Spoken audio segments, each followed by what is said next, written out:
She was the type of story that news organizations love. 4 words, gay girl in Damascus. Sandra, qui avait un petit truc qui se passait, elle était dans son Blackberry tout le temps. Je dis quoi? Une Damas avec du cul? Et moi, j'étais vachement réceptive aussi là-dessus. C'était cette fascination que j'ai pour les gens qui sont capables de se prendre en main et finalement de partager leur point de vue. Et... Tu sais, limite, je dormais avec mon Blackberry, quoi. Je reçois un message d'elle, je vais créer le blog A Gay Girl in Damascus. Tout ce qui se passe en Syrie, je pense qu'il faut quand même que j'en parle, etc. Et moi, je dis...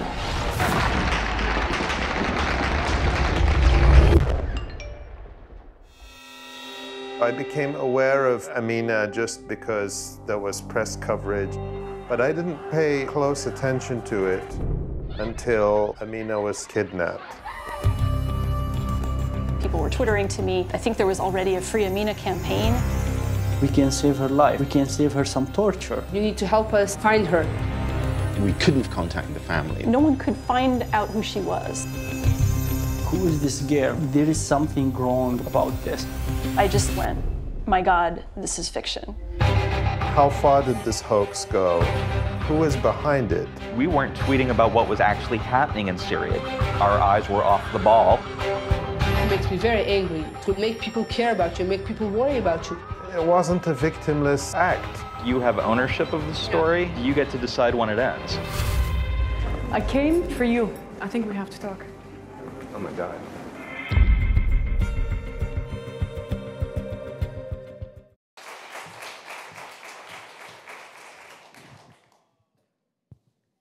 Hey guys, how's it going? So thank you so much for being here, Sandra. I'm so excited. This is such an incredible story. It's almost too incredible to be real, really. Yeah, I know. So could you start at the beginning and tell us how you first started contact with Amina? Yeah, well, you know, it was early 2011, and the uprising was starting in Middle East, in Egypt and in Libya. It started in Tunisia, and it was winter, Montreal winter. It's pretty tough, Canadian one. So it's you spend most of your time inside. And I was single also at the moment, and we started chatting on Facebook, and from there.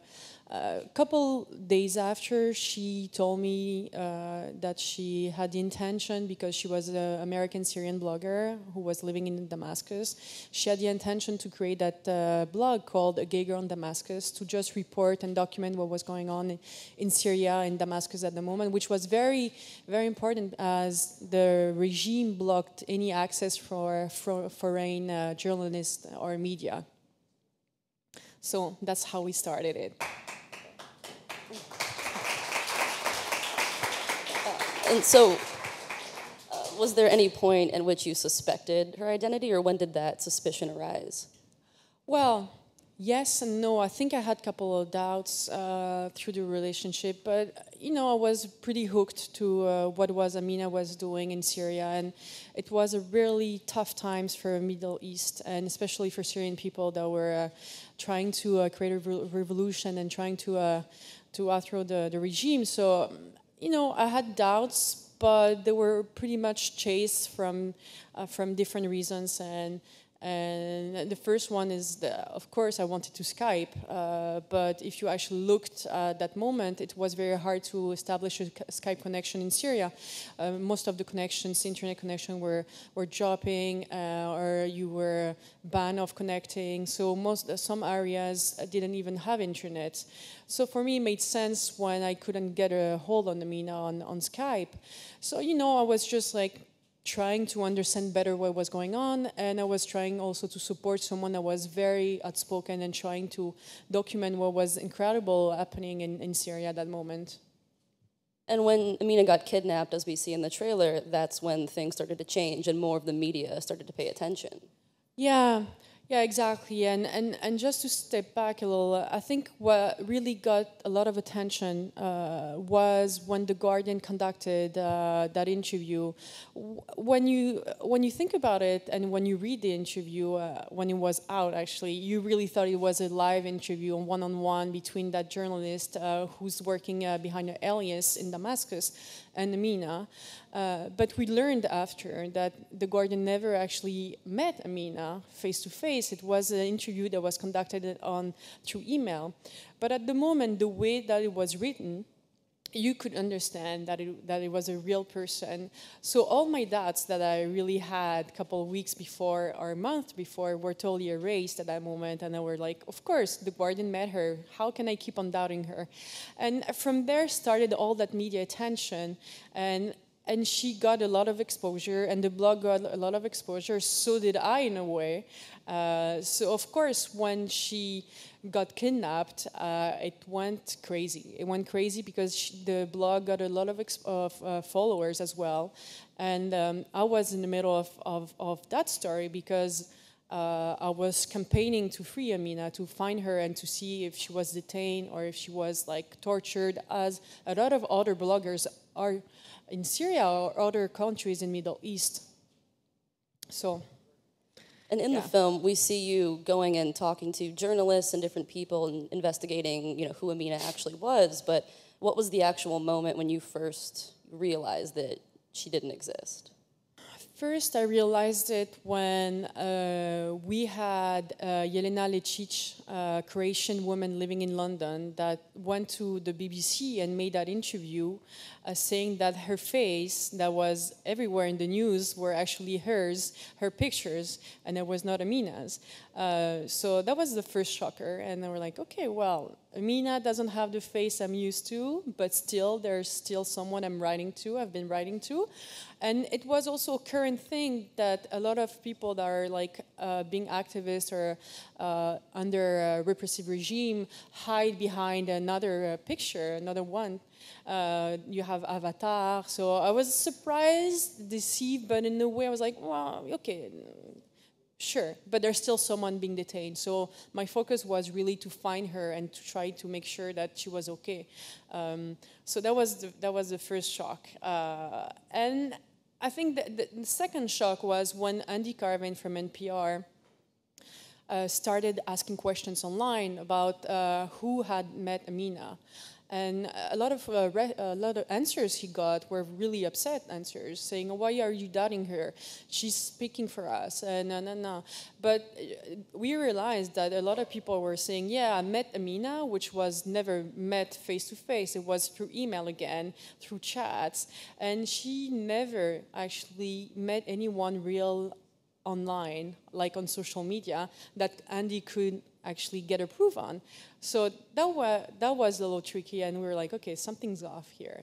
And I knew where we were getting, but you're still thinking that you're actually helping someone that needs your help, and you're just putting yourself on the spotlight to just make sure that the person then is alive. And I think I would have felt horrible if I actually dropped the case and knew that there was still someone detained. But looking back now and knowing Amina's identity, which I'm not sure if you want to reveal here. Well, it's a white American man. I think it's pretty trendy lately to be a white American man. But yeah, so it was a fantasy from Tom McMaster, who was at the time, who's probably is, I don't know, in Edinburgh in Scotland, and he was in Istanbul at the moment where Amina got kidnapped. And I think what happened is that Amina and myself were normally supposed to meet a couple of days after in Italy, or in the week after she was supposed to leave Syria, and we were supposed to meet. I think he realized that there were no exit for that meeting, so he decided to just choose the simplest idea of kidnapping Amina, which was the worst excuse or exit he could have chosen, because of course, what do? Someone's kidnapped, you just you pass along? No, you just keep on looking for the person. And so I think it was really not the great way for him to end Amina's life in a way, and just like identity, he could have probably chosen better ways to reveal that he was behind her. And you actually meet him and interview him in the film. What was that experience like, looking back on it? Uh, that was pretty stressful. That was very stressful because we never knew that we were going to meet him, and I never thought of meeting him. But the thing is that, you know, when stuff needs to happen, they just like fall into pieces. They're perfectly set up. And when I went to Sophie and I gave her the story, I gave her the writing, and she started researching on the story. And then she came back to me saying, okay, let's do a documentary about it. She didn't know if I was going to be involved or not. And she realized that there was, actually, it's only a virtual story. So she didn't want to shoot anyone behind a computer. That would have been very boring. So she understood that the main interest would be for me to go and travel with her and meet all the key people. And as we were planning to meet all the other people that you see in the documentary, my best friend one day called me and said, you know what, I think Tom is actually giving a lecture in Istanbul. And we planned our trip around that day. And it happened. It was really stressful. I know Sophie didn't sleep the last days before. I didn't, for different reasons.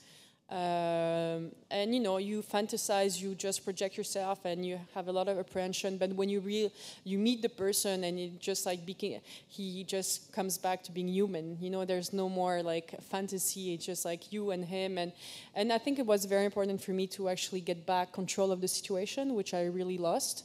And going back by surprising him and under my own settings, under my own terms, felt amazing. Yeah. Yeah, this whole film.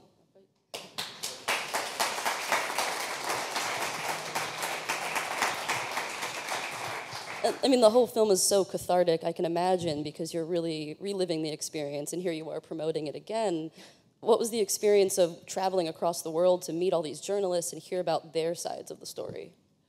It was very enriching because I personally didn't understand all the impact of that story. I understood it from my own personal experience, like on emotional level, but I understood it also on political aspect, on activism that are actually still in Syria or flew Syria.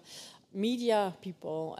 So for me, it was very interesting to actually get an understanding of all the layers that was involved in that simple love story that became something out of this world because it really pushed it.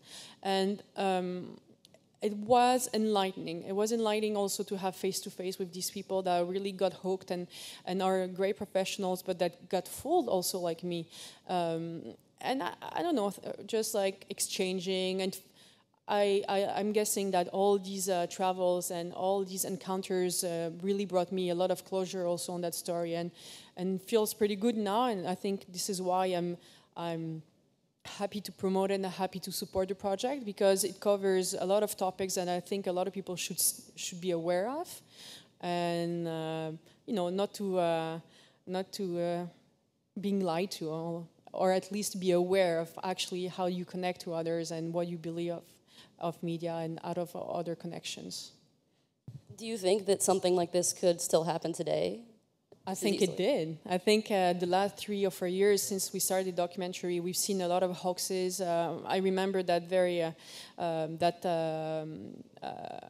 Norwegian video of a Syrian little boy in the street trying to save his sister under the bullets, and everyone caught up, and it went viral. And then a couple of days after, the director of that video said it's a fake, but it was already out.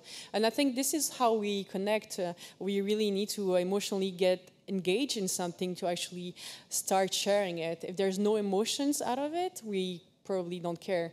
And I think it's also the news works now with technology are pushing the boundaries of performance of time. Like, you're not taking time anymore to actually to read or to understand what you're reading, understand what you're signing as a petition, understand what you're sharing. And I know now, before I sign something, before I comment on anything, or before I share, I want to understand all of it before actually committing to something or engaging, because I did and it went crazy, and now there's a documentary about it. And I think I think we should be more aware, more cautious of what we share with each other, and what we trust and how we trust it. And you know, I read news now in a different way. I just like read maybe one topic in 4 different sources. I want to see how it's covered before I made my own opinion. And before I was just like taking one source and I was like, okay, The Guardian is right. Of course, I'm going to share it. So now before that, I just step back a little, take the time and understand better. Yeah, it's crazy that The Guardian was actually the one that didn't do their fact-checking and the full reporting. Did they ever release a statement or did they ever... Well, they just changed the article saying it was a hoax. They didn't elaborate it more. But I think, The Guardian started it, but all of them followed, like the New York Times, CNN, we had also Le Monde. There's a lot of other medias that just followed The Guardian. And I think that's what didn't go well. I think there should be their own proof checking or fact checking in each one of the big news outlets, instead of taking for granted one information that is coming out of one of the biggest one. Definitely. And I mean, how do you think that this story in general, or at least what Tom McMaster's did, harmed the LGBT community, harmed the people in Syria who were fighting the regime?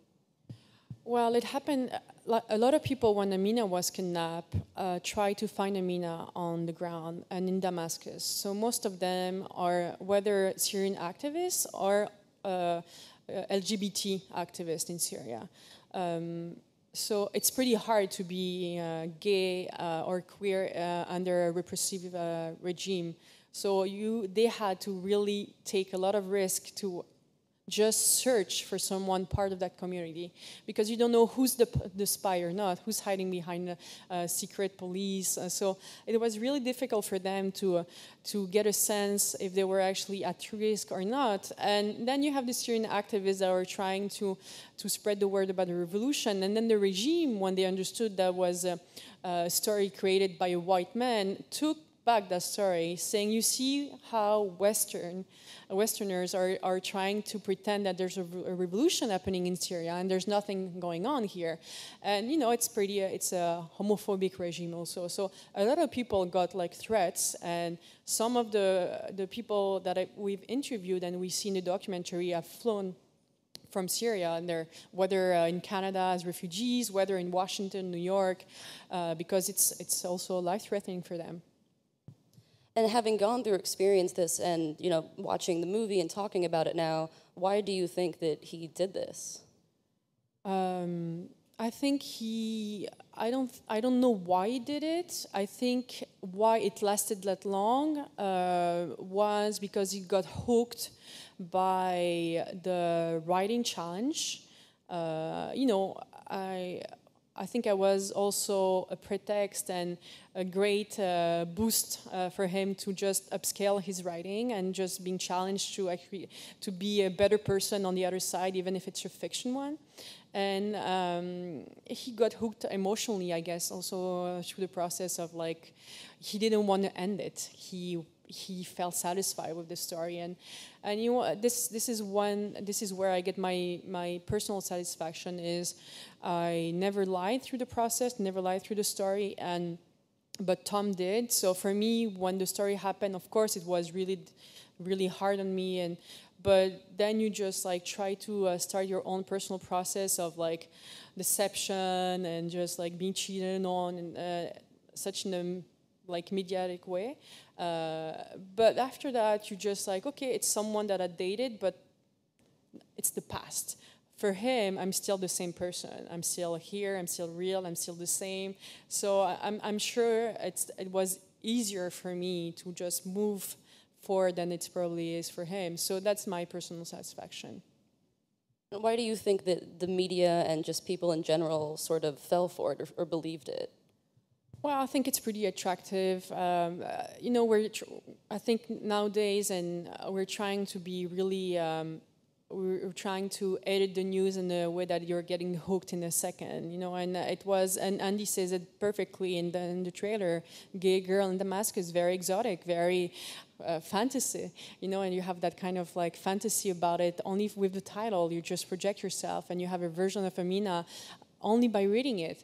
And I think that's what we got hooked. And she had everything. She was pretty, she's outspoken, she's brave, she writes, she writes well English. She had everything that could probably attract a lot of people, including me. and other type of media. It was like the perfect idea of what someone could be, especially in Syria. I think so, and this is wrong also. My perception of Middle East was probably wrong because I was hooked on having that fantasy of what is Middle East, of that Orientalism that we just don't have access to, and I think we just like created out of a cliche most of the time. Would you do anything differently, thinking back, at least in the making of the film? I won't. I think it really. I'm talking by myself, but also it was. I think it was meant to happen in a way. Unfortunately, it harmed a lot of people, and I was one of them in the process. But it really questions yourself with how you use technology and how you connect with each other. And I think I learned a lot of stuff, including from myself, and a lot of people that I've encountered through the documentary also took great lessons for the way they work now. And it's a great journalist case study. They use it. They have conferences about it, and I think it's really a relevant case for people to be aware. And so, I'm sorry it happened. And what really is more upsetting is that Syrian people never asked for that story to happen to them. I willingly took part of it, and I could have stopped it, but the Syrian people just got exposed, and unfortunately they got their credibility on the ground more fragile when they have connection with the media and they want to report what was going on, and that's where it's very upsetting. A lot of people got hurt, a lot of people got scared and feared the regime, and that's pretty sad. Yeah. And I guess we could break away to audience questions. I'm sorry, how you doing? Hi. After going through such an experience, how has your interaction with social media has changed? Well, I'm less on social media. I still have accounts open, but I think what I did is I limited access to my personal life. I limited settings. I'm being cautious of what I'm sharing. And as I was saying to Erin, I comment less. I expose less my point of view because I don't want to be.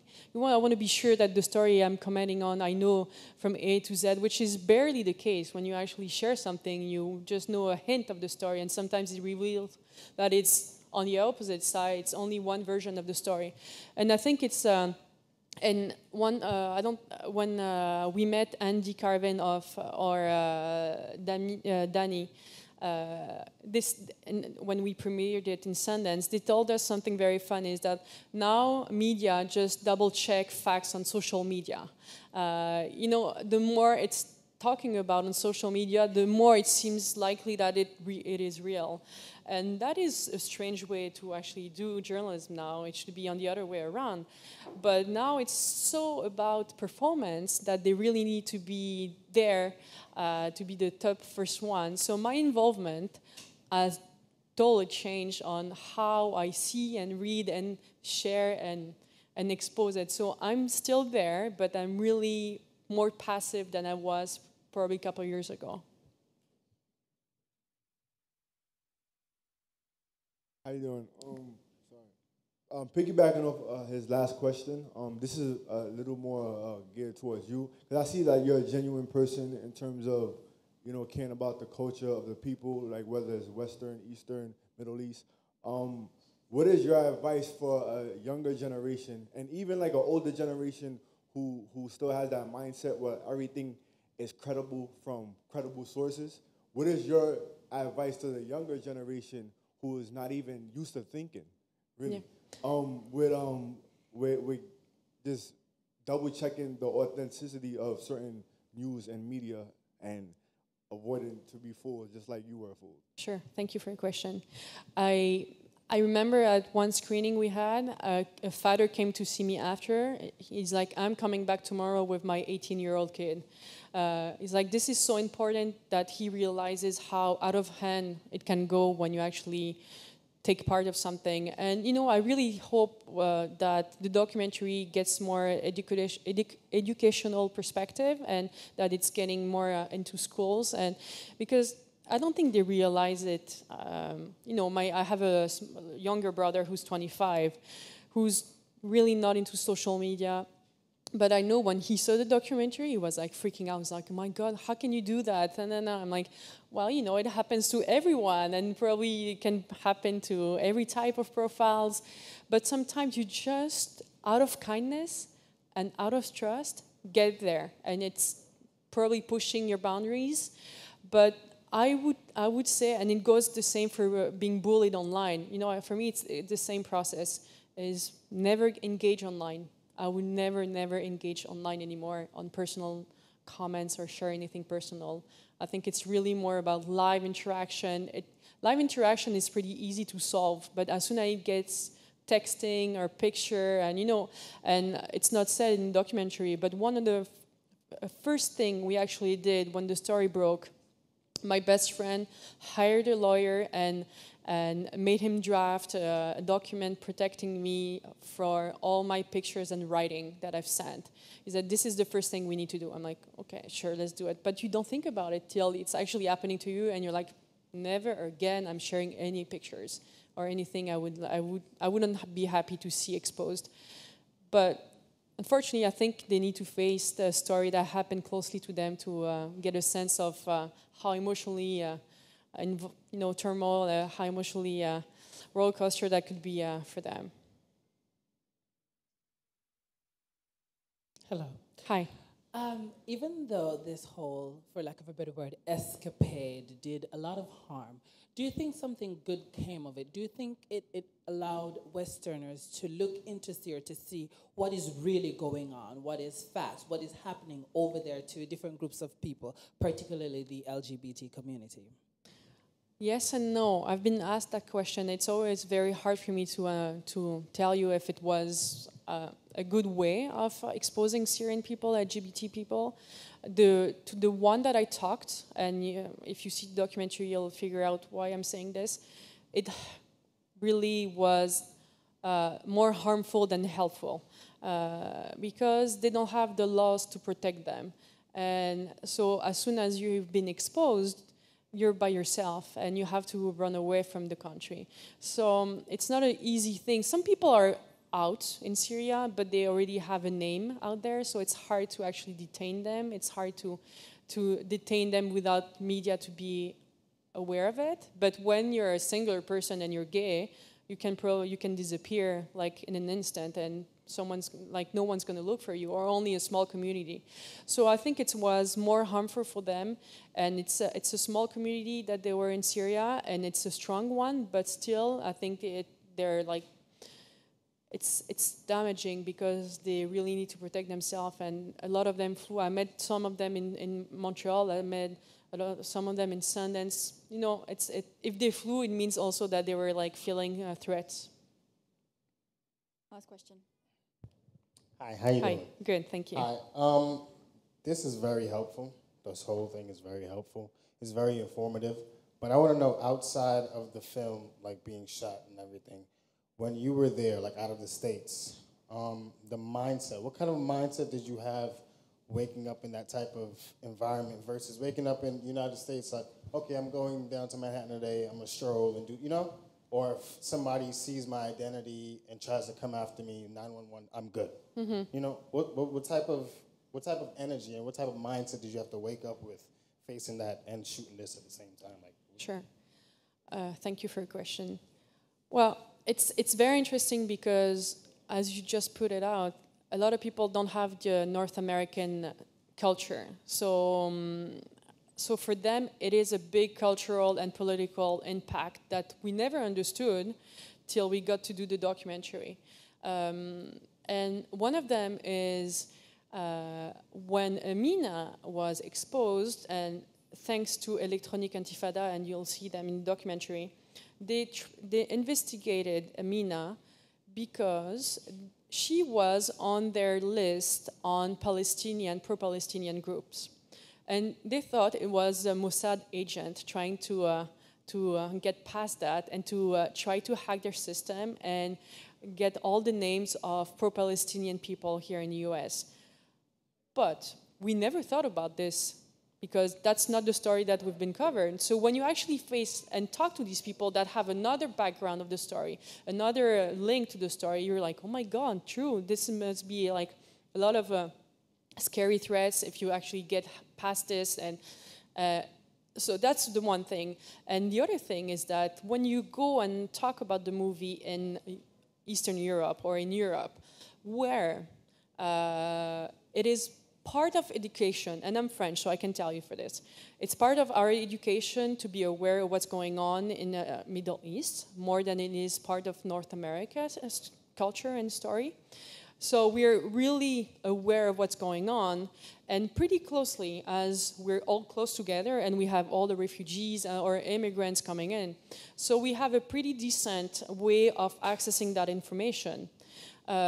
Less than we have in North America, or unfortunately, it's probably driven on a specific point of view. And this is why I think it's very interesting when you actually get a story to have multiple type of cultures telling you the story. So if, I don't know, it can be a CNN, it can be The Guardian, and then you have an East European newspaper or someone else that'll give you another point of view, because in North America we could probably have the same one, but when you get and you move on the other side, it's a totally different one. And this is where I find it very fascinating, and that came through the process of being more aware of actually what I'm reading and how I'm reading it mainly.